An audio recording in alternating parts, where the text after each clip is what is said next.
Hello, it's 6 o'clock and welcome to a new week on Granada Reports. Yeah, hello, good evening. We've got the latest from across the northwest. Here's what's coming up. Weymouth prison's over there, Garth prison is over there. The plans would see the gatehouse for the new prison just over here. Dejection from residents. A third prison's on the cards for this part of Lancashire, despite it being rejected by a public inquiry. We'll have all the reaction. Celebrations in Manchester as a brutal regime in the Middle East is toppled. But what does the future hold for Syria? Grand National winner Rachel Blackmore surprises a young fan with a special visit and a request for next year's race. He travelled across the world for his beloved football team, only to be turned back by a storm. Now Mackenzie gets to meet his heroes. He's the king of the jungle. We hear from Bolton's Danny Jones on the trials and tribulations of an Australian camping trip watched by millions. The fact that so many people voted for me to be the king, I'm shocked, and I'll be forever thankful. And some much needed drier weather to come here in the northwest this week, with the potential for a few fog patches to form over the next few nights. I'll have all the weather details later on.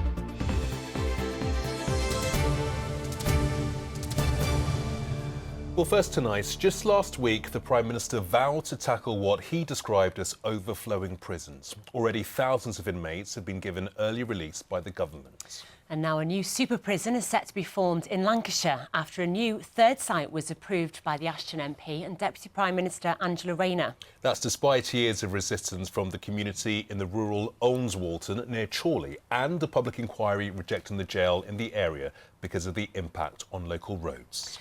Well, now angry residents say they feel their campaign has fallen on deaf ears. Our correspondent Victoria Grimes has tonight's top story. Disappointed, deflated, but not yet defeated. They've been fighting for nearly 4 years to halt plans for a third prison here. And with two others, Weymouth and Garth, both nearby, those who live here say that's already enough. The 4 stories buildings are going to be 4 stories. 4 stories. Alison's lived here for 18 years. We moved here knowing the 2 prisons were here, which was fine, and we've lived with it. And we do live in harmony with the 2 prisons, but just a third one at the size they want to do it, and just people making decisions based. They're not experts that's made the decision, I'm sorry. Well, to give you an idea of the scale of the distances involved here, you've got Weymouth prison just behind me here. Garth prison is over here, and the proposed new prison would have its gatehouse round about here where this building is, and that is just yards from these residents' homes. The plans from the Ministry of Justice would see a Category C resettlement prison built on land here, housing 1,700 low-risk male prisoners near to the end of their sentences. Chorley Council and an independent planning inquiry found the site was inappropriate due to road safety and greenbelt land. Despite that, planning permission's been granted, leaving residents here feeling like their pleas have fallen on deaf ears. Disappointed. Frustrated. Who the hell do we turn to when there are problems? It's difficult enough as it is now, and it ain't going to be great if that big one goes ahead. What kind of problems do you have with the prisons now? The biggest one the prisons have are drones. It's like Manchester Airport at times. When the drones are dropping off drugs and mobile phones into the prisons, it's making life intolerable for the officers in there. They can't claim that we're NIMBYs, they can't claim that we're naysayers, they can't claim that we're blockers. We're just defending our democratic rights and using the facilities available to us. If the plans go ahead, it's thought this could become the biggest prison population in the UK, with the numbers of inmates far exceeding the local residents of this small rural village. Campaigners say they won't give up their fight to stop it happening and are considering a legal challenge. Victoria Grimes, ITV News, Walton in Lancashire. Well, a Ministry of Justice statement told us it's about delivering critical places they need to keep dangerous offenders off the streets. They also say it'll boost the local economy with hundreds of new jobs, and that they'll continue to work closely with the community to help them reap the benefits from the new development. We also approached the Ministry of Housing, Communities and Local Government. They didn't provide a statement, but told us the decision was based on a wide range of issues raised, including the findings of the independent planning inspector. Yes, a story we'll keep a close eye on. Well, next tonight, to the toppling of a brutal regime and hopes of a brighter future. Celebrations in Damascus have been mirrored in Manchester as members of the local Syrian community proclaimed former rebels seizing control of the country. But as the dust settles, the world is watching to see if there can be a peaceful political destiny to a country that suffered years of turmoil. Well, our reporter Emma Sweeney has been speaking to one man here who believes the prospects are good. It was a moment they had long dreamt of, but few had thought it would ever really arrive. Syrian families rejoicing on the streets of Manchester, celebrating the end of a regime that had caused many to flee in fear of their lives. That's me again on a march yesterday. I was full of happiness, shouting freedom, freedom, freedom. Among the hundreds of people gathered at St. Peter's Square over the weekend was father of three, Ammar Sawav. I could not believe it. I could not believe my eyes. Everybody was happy, congratulating each other. Very relief, very anxious, but very relief that we're going to start another era. For 50 years, the Assad family ruled Syria with an iron fist, killing and torturing hundreds of thousands of its own people. One Greater Manchester-based charity witnessed the effects of such brutality firsthand. This account of a 9-year-old boy who had never had a place to call home. He said, I don't know, I lived my entire life in this tent. And I was shocked, to know that a child 9 years old, they never lived under a roof in their life due to the war.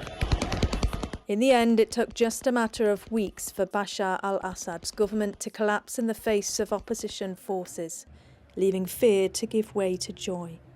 But there is also trepidation. Syria is, after all, a divided country, both geographically and socially. Who knows how things will play out next? Am I anxious? Of course I am. Am I a little bit worried? Of course, because we do not know. But we will get there with the will, just the way how we literally took him out after 53 years. The region's Syrian diaspora have long prayed for a better future. Now, they at least have hope. Emma Sweeney, ITV News, Manchester.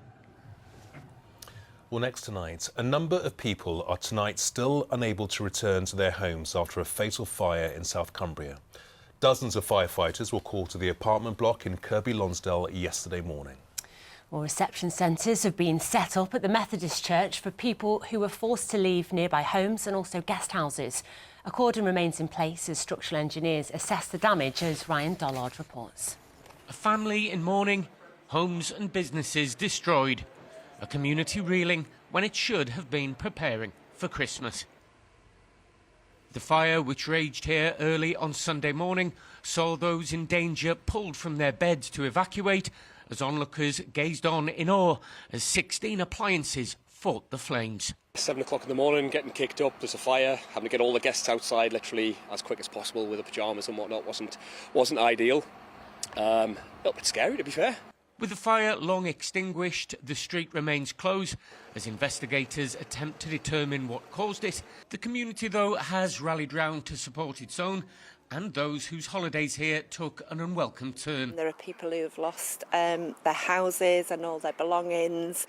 These are local peoples and families who were all here on holiday, and it was all a bit frantic. So there was upset and difficulty, but we found them a warm, dry, friendly place to stay, and the whole town did that and helped, I think, the community, which is lovely to see. While we can understandably spare a thought for those whose homes and businesses have been destroyed and whose festive season has been spoiled, the worst of the destruction has been done to the family of the man who died in this fire, a family for whom Christmas will forever be tainted by loss.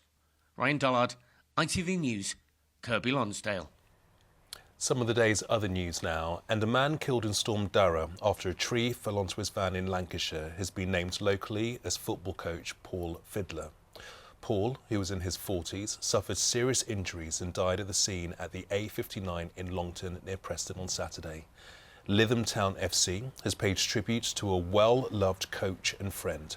Police are appealing for any witnesses. A disgraced former tech company boss has been stripped of his MBE by the King. Lawrence Jones, who founded internet hosting company UK Fast in Manchester, was originally awarded the honour for services to the digital economy.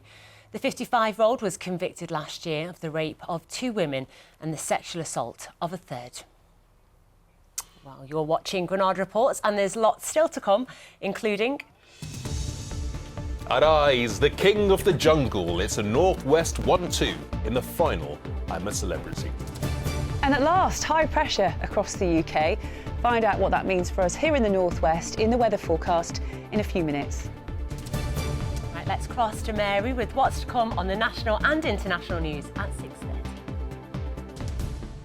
Coming up on the evening news, what does a free Syria mean for the country, its refugees and the rest of the world? We're in the capital city of Damascus with all the latest. Rapper Jay-Z hits back at allegations he raped a 13-year-old, labelling it a blackmail attempt.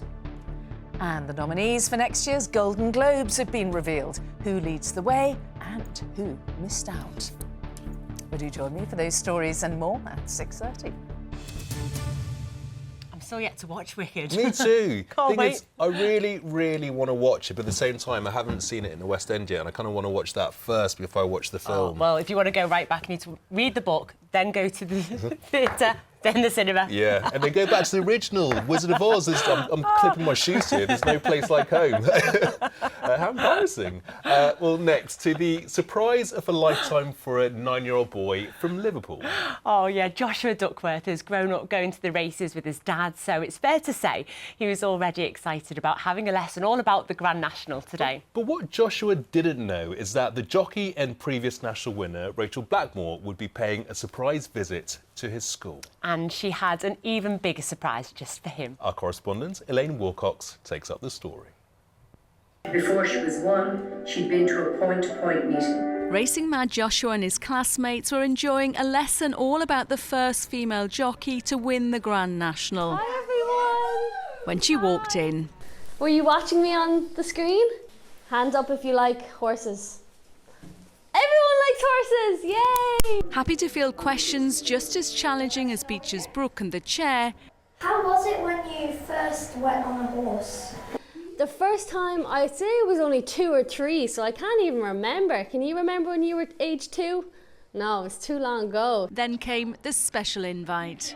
It's a very, very special job and be the 35th runner for the Aintree Grand National in 2025. Would you be that? With gasps from his friends and Josh crying happy tears, Rachel, who's been injured, confirmed she'll compete in the famous race next April. Every jockey that's riding would love to win it and win it again if they're lucky enough to have done it once. So hopefully all these guys here behind me will be cheering me on anyway to do it.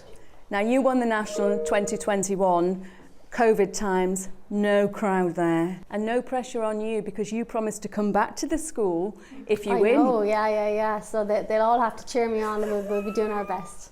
Look, turn round. They're already cheering. Joshua was diagnosed with a rare form of leukodystrophy last November, which causes progressive mobility issues, turning his family's life upside down. They'll join him at Aintree for a day they'll never forget. It's not every day you get to meet your hero, is it? No, not every day. I think I was more excited than he was to meet Rachel. Nice surprise for him. The jockey brought presents for all his classmates who'll be cheering Josh on, and for those with sight issues, listening out for his name on the commentary. You've been on a horse, haven't you? Yeah, I have. What was it like? It was quite interesting and really fun. Were you not a bit scared? I wasn't. You weren't? I wasn't at all. Why? I just wasn't scared. But you said it was the biggest horse that there was. Yeah. If Rachel wins for the second time... Absolutely amazing, shocking, impressive. Is everyone at St Vincent's behind her? Rachel hopes Mr Miller's class at St Vincent's will be her lucky mascot, with Josh in the winner's enclosure. Elaine Wilcox, ITV News, Liverpool. Yeah, the Granada Reports team will be cheering Josh on too. Absolutely, definitely. OK, time for sport now. And David's here with news of a sacking. And let's be clear, it's not your sacking, is it, Chris? Well, not just yet. We'll see when we get to the end of sport whether that's still the case or not, though. But no, we're not talking about me, and we're not talking about managers this time. We're actually talking about a referee. David Coote has been sacked after an investigation into his conduct following comments he made about Liverpool and their former manager Jurgen Klopp. Well, the decision by the refereeing body, the PGMOL, comes after a video emerged online of him making the derogatory comments. Their investigation concluded the official was in serious breach of his employment contract, with his position now untenable. Well, next to the fallout at the top of Manchester United, where sporting director Dan Ashworth has left his role after just 5 months in the job. Well, his departure by mutual consent raises more questions for the club's co-owner, Sir Jim Ratcliffe, whose Ineos Group handles football operations. We already knew it. It will be a long journey, but we want to win, because this is a massive club and you feel it. When you lose one game, it's really hard for everybody. And I can understand that. I can feel it in the stadium after the first goal. So we understand the context, but we have to keep in the same way, doing the same things. Well, next up for United in the Premier League is the small matter of the Manchester derby. The season start difficult, will be difficult all season. So you have to survive. It's a season to survive, a season to every game, try to take points, to win games and go forward. So we know it, we feel it. Well, better news for City's women, who enjoyed a big win in the Women's Super League. Bunny Shaw scored twice as they beat Leicester 4-0 at home. It was the same scoreline as Manchester United put 4 past Liverpool, while struggling Everton were beaten 2-1 away at Tottenham. In the Football League, Blackburn are into the top 6 thanks to their 4th win in a row in the Championship. They won 1-0 away at Hull. Third place Burnley drew on Friday night, while Preston's game with Sheffield Wednesday also ended in a draw as it finished 1-1. In League One, an own goal and a penalty helped Stockport County beat Exeter 2-0. Elsewhere, Wigan lost and Blackpool and Bolton's games were both postponed due to the bad weather. So too was Barrow's match in League Two, where Crewe were our only side not to lose as they drew 1-1 with Bradford. Now imagine travelling half the way around the world to watch your beloved football team only for the game to be postponed. Well, that's exactly what happened to 15-year-old Mackenzie Kinsella, who flew over for what could have been the final Merseyside derby at Goodison Park. Well, the match was postponed because of Storm Dara, but all was not lost thanks to one of his Everton heroes, as Ellis Nordhoff explains. It's certainly been a good day for young Everton fan Mackenzie Kinsella after a stormy start to his journey from Australia to watch his beloved team play. The 15-year-old has been in dreamland today after the nightmare of the Merseyside derby being postponed due to bad weather. Wow, you're popular. Yeah. Oh my God, how are you? Okay? Oh, mate, I'm well. Step in Everton captain Seamus Coleman to make sure Mackenzie's 10,000-mile trip wasn't a complete waste, with a personal invitation to meet him and the players. It was surreal, to be honest. You know, Everton legends, been here so long now. Like, it was amazing to hear from him. No one's really expecting that to happen. I'm glad it did. He's a great guy. Just met him, so yeah. Yeah, listen, he's an Evertonian and he's travelled a long way, and obviously he's very excited this morning. But I'm sure Saturday morning he was very disappointed. But I think the club in general, and even the media of a whole in England, have really kind of captured his story and. Made a nice time with him at the minute, and I'm sure he feels on cloud 9 with all the attention he's getting. He's getting down here to the training ground, which is great, and he's going to meet all the players. So we really appreciate his support, and it's important that we understand the situation he's in. Despite the distance, Everton has always been close to Mackenzie's heart. Yeah, man, it was a bit of a shame. I would have liked to have gone. The reason I wanted to come in the first place was to be part of the history. So the realisation that I wasn't going to be able to do that was a bit of a shame. But at the same time, if you watch the news and stuff, there's people who've lost their houses, cars to this. So in the grand scheme of things, it's okay. It shows what it means to people. We sort of just got there and play sometimes without always realising the meaning of what it means to the fans. So to see someone who travelled halfway around the world to come watch us, gutted for him, but hopefully we can get him down to the game at weekend. While he may not have had the chance to see the players on the pitch at Goodison Park, Mackenzie has still had a day to remember here at Finch Farm, and he's even been able to watch the players train. Do you think you're going to be at the rearranged fixture? It's nothing. I know I'm going to be back. I'll find a way to make that happen. Perhaps the long flight was worth it after all. Ellis Nordhoff, ITV News. Yes, from a trip to forget to one he'll always remember. Well done to Seamus Coleman and to Everton as well. How good was that? He came over, had the disappointment, and then... I know. Step up, Seamus Coleman. Come on, we'll bring you around to the training ground. We'll have a kick about with you as well. That's not bad, is it? I bet there's loads of other Evertonians who missed the game that would have loved to have gone. They all could have had a on kick social there. media now going, I missed the game as well. Can I come and play? Lovely. Thank you very much. Cheers, David. There is a special report on ITVX now about a new musical tribute to Everton leaving Goodison Park at the end of the season. Oh, yeah, you really need to give that a watch. It's great. So you can find us by going to your ITVX app on your smart TV, phone or online. Click on categories and then news, and then you need to scroll through and select Granada. And that's where you'll find our latest programmes and also lots of extra and exclusive content on there as well, along with some of our best stories. And they're all available anytime on ITVX on demand. Well, finally, we all know that Northerners are the best. Sorry, Gamal. Hey, wait a minute. I've lived here for 25 years. This is my home. And this weekend, yet another of our region's famous faces was crowned the winner of I'm a Celebrity, Get Me Out of Here. Yeah, in fact, it was a straight 1-2 for the North West, with a record total of 10 million votes, leading to Liverpool's Colleen Rooney just being pipped to the post by McFly singer and guitarist Danny Jones, who hails from Bolton. Well, despite all the trials and tribulations of the Australian jungle, Danny described it today as the most overwhelming and rewarding experience he feels he'll ever have. Our entertainment correspondent Caroline Whitmore has been watching all of the action. It's all about you, it's all about you, baby. The new King of the Jungle is Danny! Bolton's Danny Jones from pop band McFly took the jungle crown last night, but Liverpool's Colleen Rooney was a close second, making it an all-North West final. I gave my all in there, gave myself, and it's a lovely feeling to be liked. This morning on Good Morning Britain, Colleen did her first live interview after leaving the jungle. Do you know what? Give it a go. I love the show, and it was a challenge. It was a challenge for myself. It was a challenge to take, myself away from my family, and yeah, I don't regret anything now coming out. Her husband, ex-Manchester United and England footballer Wayne Rooney, posted this message on Instagram with two of their sons. No matter what, you'll be our queen. No matter what happens, and we're all really excited to see you. All the best. We love you. And the new King of the Jungle looked fresh and clean, chatting live on Lorraine this morning from Australia. I feel human again. I feel fresh. I'm fresh out of the jungle. I was eating rice and beans this morning. Now I've had all sorts of canapes. Guys, I've got a steak up my shorts. There's no need to brag. Oh my word! What made it for me was the campmates. The campmates were incredible.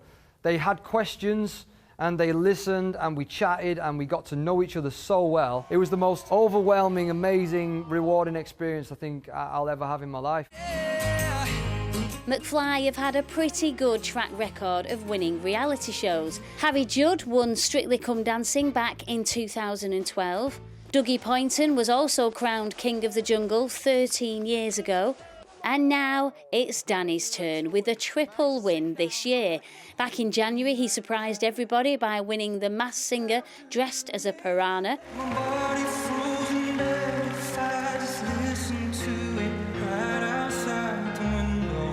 Wow. Then Danny and Tom won The Voice with their contestant Ava. And now this. It's all about Danny. It seems he's king of reality TV, never mind King of the Jungle. I feel really thankful that everybody was bothered to vote for me. Honestly, I feel on top of the world being King of the Jungle.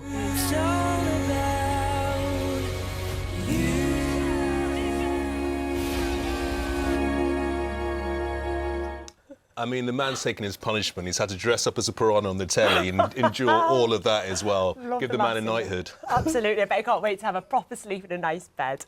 Right, let's get the weather now. Here's Jo. Why do I need a shower? I've been out in the rain. The faster you go, the sooner you'll be out. You'll save water too. United Utilities sponsors ITV Granada weather. Thank you. A very good evening to you. A few glimmers of brightness around today and some much needed drier weather for us all as we head through this week. High pressure is in charge, allowing the ground to soak up some of the very heavy rainfall we've seen in recent days. A chilly breeze to contend with at times, with occasional fog patches over the next few nights and maybe a touch of frost as well. But this is the high pressure keeping fronts at bay and for the most part dry settled conditions. A chilly breeze through tonight and tomorrow, and it's certainly not wall-to-wall sunshine this week. Lots of cloud associated with this high pressure. Back to this evening's details, and for the northwest quite a blanket of cloud, but for the Isle of Man, Cumbria, North Lancashire some breaks, and that's where temperatures will dip low enough for a touch of frost, but for most of us we avoid it tonight if you keep the breeze in mind and cloudy conditions, 4 or 5 Celsius. The overnight low. On to tomorrow's details. First of all, the sun will be up at 8:18, setting at 3:50 tomorrow afternoon. A chilly start to the day with perhaps a touch of frost for northern counties initially. Still that cold wind as well. Cloudy for much of the northwest initially, but the cloud will break up through the middle of the morning and we'll see a few bright or sunny spells. Dry tomorrow afternoon. Feeling chilly in the breeze, 6 or 7 Celsius at best tomorrow. And then tomorrow night, as winds drop away to nothing, there'll be a few fog patches forming, no doubt, under clear skies before dawn again. Looking ahead to the next few days with high pressure in charge, it means a dry few days to come in the run-up to the weekend. A little bit cloudy, it has to be said, with a return to some chilly nights in the run-up to the end of the week. So wrap up warm. Bye-bye. United Utilities sponsors ITV Granada weather. So would you ever go in the jungle? Absolutely not. I don't even like camping. Yeah, not for me. See you tomorrow. Bye-bye. Bye-bye.